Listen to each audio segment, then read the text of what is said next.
Hello and welcome to Lynchburg Live. I'm your host, Linda Smith. Whenever we hear the word hospice, I think people naturally assume that means death is near. In reality, hospice care is available to help with the many needs that we have at the end stage of life. My guests tonight are Tracie McKenney, Executive Director of Strategic Planning and Development, and Joanna Asselin, who's a registered nurse from Gentle Shepherd Hospice. Welcome to Lynchburg Live. Thank you, Linda. So glad to have you. You know, as we begin, could both of you, and I don't care whoever wants to start, just tell our audience what your positions are and what you do at Gentle Shepherd. Go ahead, Joanna. I am a registered nurse with Gentle Shepherd Hospice, and I provide care at the bedside, both in the community and in assisted livings, nursing homes, and we also provide care as general inpatients in the hospital. That's great. And I educate medical professionals in the community about the merits of hospice care, and I also talk to civic organizations and community groups and work with medical professionals in helping them understand the benefits of recommending their patients to hospice care. How long have you been in that position? I have worked with Gentle Shepherd Hospice in that position for 13 and a half years. You've had a lot of experience. Yes, I have. How about you? I've been with Gentle Shepherd Hospice for a year and a half. That's great.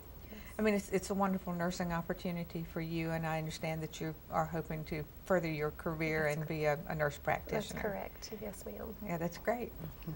All right, now, Gentle Shepherd, what sets it apart from other facilities? I know that you're a faith-based organization, and I'm sure that sets you apart from the get-go. Yes. Our mission and purpose, 20 years ago, we were founded by a Roanoke couple, and they intended for our hospice to be the best hospice care available in the Roanoke and Lynchburg communities. And we were founded on the concept of delivering care as a ministry that exemplifies Christ's ministry while he was on earth. So we, as a hospice organization, offer prayer at the bedside to our patients. Generally, in a hospice setting, that is usually relegated to the chaplain, and Right. it would be the chaplain's responsibility. But sometimes our patients don't have the privilege of always being able to see a chaplain. So whomever comes into the home to represent us offers prayer at the bedside. So that could be a nurse, it could be a social worker, it could be a volunteer. It doesn't always mean that the chaplain would be doing that. I think that's wonderful, because someone may not always be ready for prayer or for that kind of communication with another person when the chaplain's there. And if you all are all able to do that, I think you're bringing something special to the person that you're caring for. Yes. Yeah, And we always ask permission to pray, and oftentimes a staff nurse might have a special connection to a loved one or a caregiver or the patient, and so by her offering prayer, it might even be more meaningful to that person than the chaplain offering prayer. So we just look for those moments and try to be able to deliver what the family's needing in that moment. I think that's wonderful, and your volunteers do that too as well. Yes, they do. Everybody there. I think that's great. Now, where are you located, and what areas do you serve? We are located, we have two main offices. We have one in Roanoke and we have one in Lynchburg. Okay. And we serve pretty much both areas, and then about an hour out surrounding each area. That's great. Like I said when we started, so many people hear the word hospice and they immediately think of impending death. But to make the distinction, what is your goal? What is the goal of hospice in general? The main goal of hospice is to provide a holistic care approach to those that are terminally ill. Generally, when a physician refers a patient to hospice, it is with the thought that the patient has 6 months or less to live. Now, that doesn't mean that right at 6 months they'll be, Right. out of hospice. But we provide comfort care, At that time, it's the family and the patient has decided to stop pursuing aggressive interventions and just to live life to the fullest with the time that they have left. We support the family, we support the patient, we at work as a in between the doctor and the family to get orders as needed. So the doctor and the when is the best time for hospice to come in a terminal situation? You know, that is a very good question. A lot of times it's really when the family is ready, because you know, many times people would be appropriate for hospice due to their terminal illness before they're ready for hospice services and to quit with further interventions. It's really as to what the patient is ready for. Do they want to continue aggressive treatment, or do they want to stay at home and be comfortable and live their life to the fullest? You know, you can tell me if this is right or wrong, but I'm guessing that there are times that the patient is ready, but the family is not. Correct. And that's when you all come in and offer support to the families. Correct. Is that correct? Yes. And one thing that we try to explain to them, because like you said, people think hospice, that means I'm going to die next week. Right. And we explain to them that you can continue to live your life to the, you know, it doesn't mean you get in the bed and that's the end of it. It's just that hospice is there to support you and to provide you with the comfort care that you need. All right. So how important, you work with people all the time. I was an operating room nurse, so I missed this part of this. But how important do you think it is that a patient remain in the home as long as possible? Well, our focus is to deliver care where the patient resides. Oftentimes it is in their private home. Sometimes it could be a nursing home, an assisted living center. We've even been known to provide care inside the rescue mission because we've had patients there. So wherever a patient lives is where we will go. And we find that for patients to be around their pets, in familiar surroundings, around their pictures, around things that are meaningful to them, in their home setting, they are really much more comfortable than being in a hospital setting. And when we come in, we support the patient and the caregiver. So being able to work with families in their home settings, oftentimes things like smelling what's cooking for dinner, you know, listening to the sound of children's voices on the sidewalk outside, all of those things are very familiar sounds, are very comforting to a patient. So being able to be at home oftentimes provides the patients comfort that they are at home, that they're even able to be more comfortable than they would be in a more, I guess, sterile setting. It made me think of a friend of mine who died, and he owned a farm, and his wife moved him into a room where he could look out the window and see a field that was, he died in the spring, and he could see that field, and it was green, and it was, he said, this is the most comforting place that I could possibly be. And so I do understand exactly what you're talking about. Exactly. And most of us would want to be at home, I think, more comfortable there. Mm-hmm. I know that illness will rob a person of their dignity and their quality of life. So what you do, how do you make that better? How does hospice make that better for the person? Well, I believe that with them being able to be in their home, that gives them some of their dignity back, because they're not in a strange environment with strange people. You know, they have their caregivers or their family helping to care for them.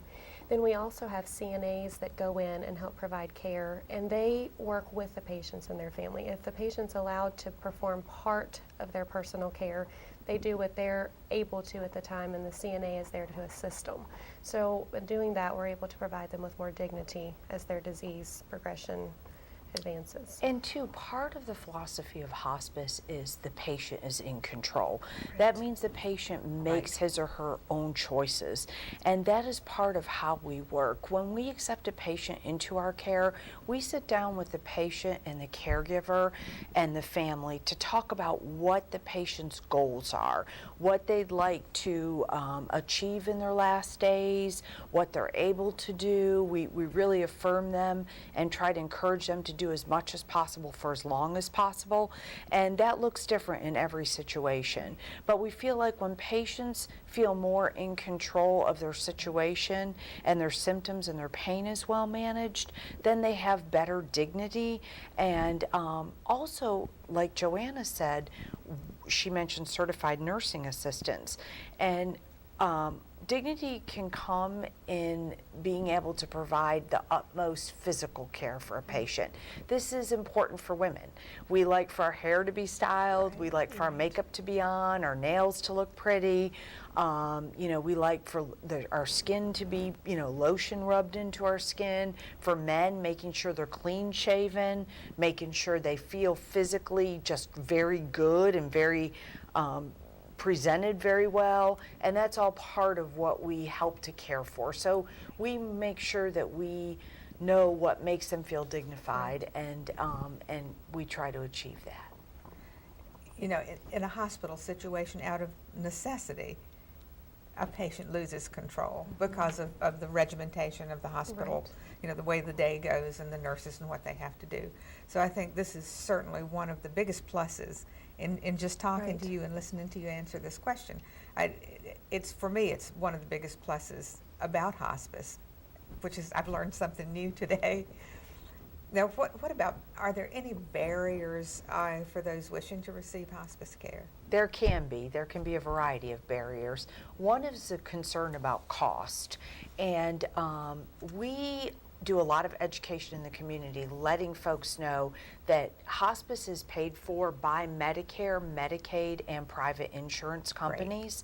So oftentimes there is no out-of-pocket cost for hospice care. We are reimbursed, but again, we bill directly Medicare, Medicaid, or private insurance. And families, at the time that they receive hospice care, many times they've been through years of medical interventions, testing, hospitalizations, and bills. So they're very much used to financial stress. And having hospice care does not cost families oftentimes out of pocket anything. And with private insurance, sometimes there can be a small copay, but again, usually these things are covered. So also, desire to continue treatment, that can be a barrier. So patients receiving hospice care have to be finished with any curative treatments. So the focus changes from curing to comfort at that point. And usually that involves a lot of education with the family and sitting down with the physician and making sure the physician's in agreement that this would be the best thing for the patient. So that can be a barrier. Also, fear of giving up. Patients oftentimes feel like accepting hospice care means that they're giving up. Statistics show with hospice care, oftentimes patients live longer because of the interventions that we provide in the home setting. And they are more comfortable, their symptoms are better managed, their pain's better managed, and this results in them oftentimes living longer. And another barrier can be having a caregiver. If patients in a home setting do not have a caregiver, we oftentimes will talk with them to figure out what plan B would be. And that could be reaching out to friends, to a neighbor, getting people close by to agree to provide some of the caregiving. And we have made it work for patients to be able to remain home. But again, we have to identify who is going to help them in that setting. So those are just a few of the barriers that we often see here in Southwestern and Central Virginia. Are there any illnesses that you all will not or do not go in and help with? Is anything like that? Generally, it's just a 6-month or less prognosis. So, and we see a variety of things. It could be motor neuron disease, it could be heart disease, it could be lung disease, it could be cancer, it could be AIDS, it could be Lou Gehrig's disease, ALS disease, it could be, we do pediatric care with children. So sometimes, it really could be a variety of illnesses. Again, we just look for the 6-month or less prognosis. Now, do you have a specific interdisciplinary team that sort of decides as a team how to provide the care for a We do. specific individual. We do, and it's very specific to each patient and to what their needs are. None of our patients have anything the same when it comes to a plan of care. It's Right. very individualized. And we have a medical director. We actually have 3 medical directors that work with developing the plan of care, and we have 2 nurse practitioners on staff that work as part of our team. That sounds like a wonderful team. And the interdisciplinary team is comprised of RNs, and that's one way Gentle Shepherd Hospice is different. We work exclusively with RNs in our program, and those are registered Right. nurses, along with medical social workers, chaplains, volunteers, and certified nursing assistants, and we also have nurse practitioners on staff. So the interdisciplinary team really is a collaborative focus from different disciplines, delivered, like Joanna said, tailored to what the goals and the treatments are for patients towards the end of their lives. So yes, that would be the interdisciplinary team. And do you have care available around the clock? We're available around the clock, Yep. 24/7, 365 days a year. While we don't stay in the home around the clock, we're just a phone call away. Right. If a family should need us, they pick up the phone. We're there. We can be there sometimes within minutes, depending on the time of day and the location of the nurse.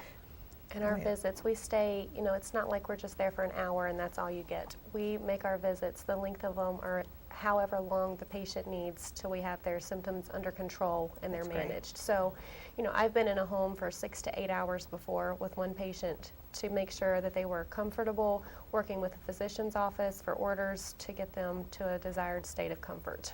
Now that has to be the best thing in the world for the caregiver. People always are concerned about the patient, but the caregiver really has the Yes. worst job and the hardest job. And to know that there is someone that they can contact immediately if they need it, Right. if something goes wrong. I think that has to be to make everything run more smoothly for the caregiver. It takes away Exactly. some of that, the stress that's associated with it. Caregiving is exhausting, and oftentimes after a patient passes under our care, caregivers will come back to us and say, "You did more for me than you did for my loved one," and we hear that frequently. And the goal of our care is to be able to provide respite on regular intervals for caregivers. So oftentimes if a caregiver knows a nurse is making a visit and she'll be there for 45 minutes or an hour, that's a great time for a caregiver to run to the grocery store or maybe go out and shovel the driveway this time of year, whatever it might be. We also have volunteers that come into the home to give caregivers regular respite.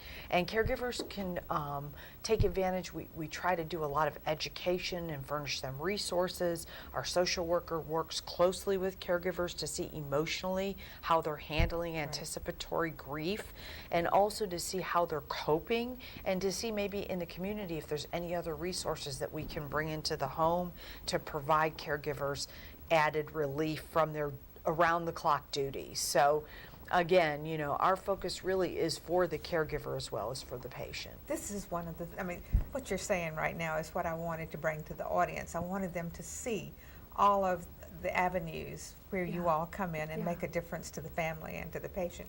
You've brought some pictures, and Phil, if you'll put them up on the screen, we'll get these 2 women to tell us what they are.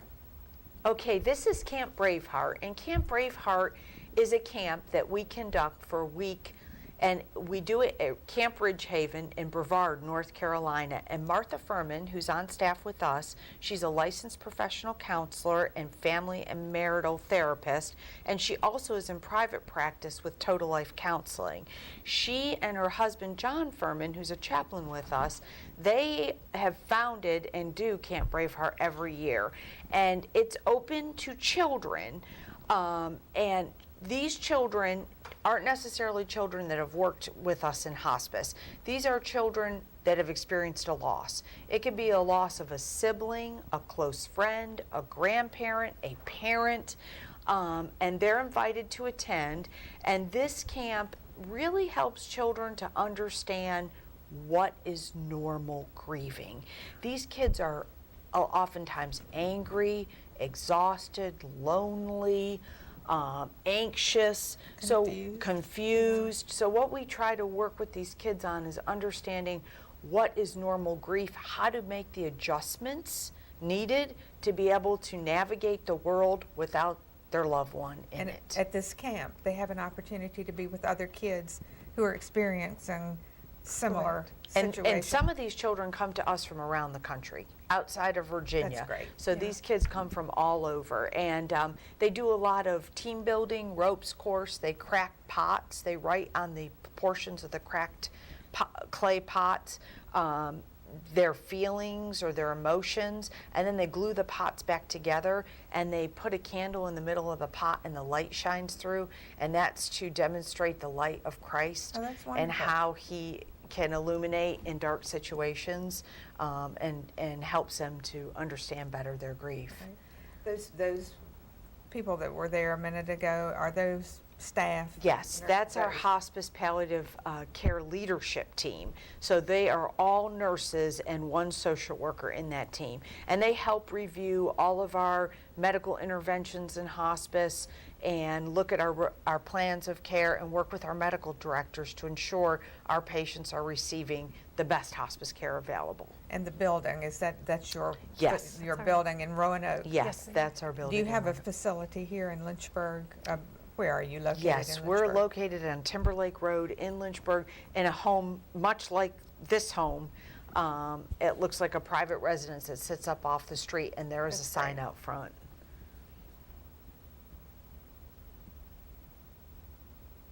And your logo, I liked your logo. That's what we were talking about. Yes. Well, I think the camp that you do for the kids, that's exceptional. And what is this picture behind us? That's from from the camp? They write letters to their loved ones and they attach it to the balloons, and then they release the balloons during the last day. I think they do this the last day of grief camp. That's wonderful. And it just signifies a sending off of a love letter to their loved ones. How long do you continue to counsel the person or the people who are left after someone passes? In our bereavement program, we follow families up to 13 months to get them through That's the wonderful. anniversary of their loved one's death. And we do that through supportive mailings, phone calls. We also offer counseling for a pre-approved number of sessions with a licensed professional counselor that we pay for and provide. So that's all part of our bereavement program. We also have volunteers that help, and volunteers can help. We have a volunteer here in Lynchburg. Her name is Susan Carroll, and she is a music therapist, and she brings the harp to the bedside of patients. So she plays her harp, and oftentimes she's been invited to help play her harp at funerals, different places where people are grieving. She takes her harp, and people really find her music very therapeutic. We have volunteers that also help with some reminiscing therapies that we work with. We have a volunteer that does Bible studies for us, so that's all part of our bereavement program as well. I think it's great that you do that, especially doing it for what you said, 13 months, and that gets the family through all the holidays, where you will really miss someone at the Right. holidays. Exactly. I think. Now, the family. You do bereavement counseling, but I lost my train of thought. But you also do volunteer counseling in the communities that's free of charge to people. Is that correct? Yes, we do. We have support groups. Everyone is invited to our support group that has lost a loved one. And we invite them to call first so we can make sure to plug them into the appropriate group. But we provide grief support to children, which we do on Monday evenings. And we do that once a month. And pizza's provided and kids are invited. And generally we divide the children by age group because we feel like it's more appropriate to be able to address their grief needs according to their ages. And then for adults, we do our groups in the daytime, and we do it at the lunch hour time, so people that work can come during their lunch hour to our support groups as well. Well, I just think that what you all have done and what you're doing is wonderful. And I'm so glad to know more about hospice. You know, being a nurse, you don't know everything there is to know, but it's so good to know more about what you do and to know that you all are here. I mean, every hospice is a good hospice, I think, if they're offering this. Yes, yes. Yes, ma'am. And our goal is to just let people know they can call us anytime. We do complimentary consultations.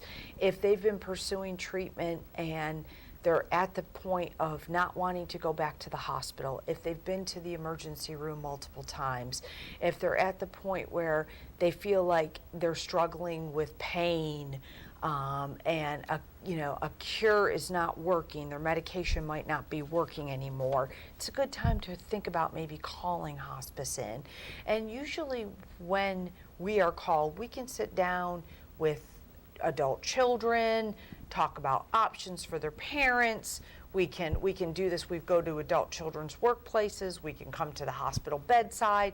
Wherever they're willing and able to hear about us, we can come and talk with them about our services. I think that's just wonderful. I thank you both. We're completely out of time. Thank you. I thank you very both for being much. on the show and telling our audience about Gentle Shepherd, letting them know you're there. And I appreciate everything that you do for people in need. Thank you for Thank inviting you. us. Thank you. I hope you've enjoyed tonight's show and have a better understanding of the role of hospice during the latter stages of life. My next show will be coming to you from the Mysticon Science Fiction Convention in Roanoke. Thank you for watching. Have a wonderful evening. Good night.